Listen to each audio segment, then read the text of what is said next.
Hello, buddies. The prep work has begun for the Iraqi Dolma that we're making. I have just hollowed out the vegetables that we will stuff the dolma in, and I made a few uh, amendments to the recipe. And it's not because I'm trying to dummy it down. It's just it would have been a lot of work to have done 10 little Dolma peppers. So I thought, let's just use a few full-size peppers, because essentially Dolma is the Middle East version, or at least America's stuffed bell peppers is our version of Iraqi Dolma. It's a rice and beef filling stuffed into vegetables. So I just finished coring these out, and here's the innards. I'm going to take them over to my sister, because she's going to mince them up with the other ingredients that go in the filling, like rice and beef, onions, dill, parsley, tamarind, sumac, pomegranate, I mean, a ton of spices. Really cool stuff. But after I cored these, I'm like, look how cute these are. They look like little pots, and they reminded me of something with the little lids. And yes, I did remember to poke holes in the tomatoes so they won't explode. But they reminded me of something. They remind me of my little teapots. Here's the tomato. I thought I had eggplant or aubergine. Oh God, I can't say it. But I don't. I have cabbage. But I thought, that's so funny. They look just like these little teapots I have. But here's the Swiss chard.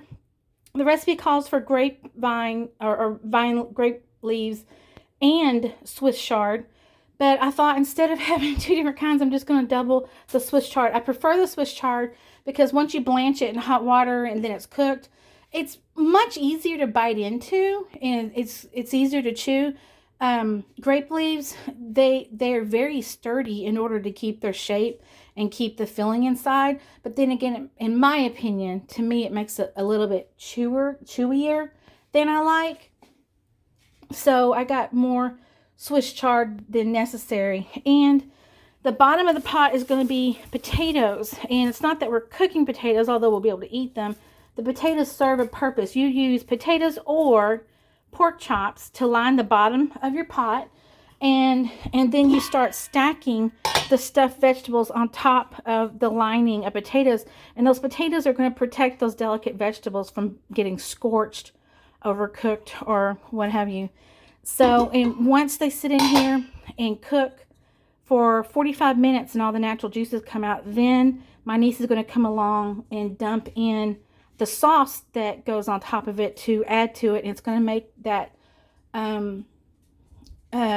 well-known version of Iraqi Dolma that is tangy and sweet. And some of those spices that go in there is tamarind, and the kind we got is concentrate, so it was a liquid. So we got 3 tablespoons of that. This stuff is delicious. I will be looking for ways to incorporate this in other recipes. Pomegranate molasses. It is delicious. I'm thinking I'm going to ask my sister to make a balsamic vinegar type dressing with that. Maybe to put on meatballs or something. And something I'm going to have to seal up and put far away because I'm inhaling it and I can taste it in the back of my sinus passages. Black dried lime. It's supposed to be black dried lemon. I think it's pretty much the same thing, but it's basically what you get in your potpourri. So I have ground this up with the grinder, and the filling called for half a teaspoon, but the sauce that my niece is going to make is going to call for more to go in it. So we are on our way. We are on our way to get this done. It's going to be delicious. I'm so excited. I wish I could share it with everybody. Bye.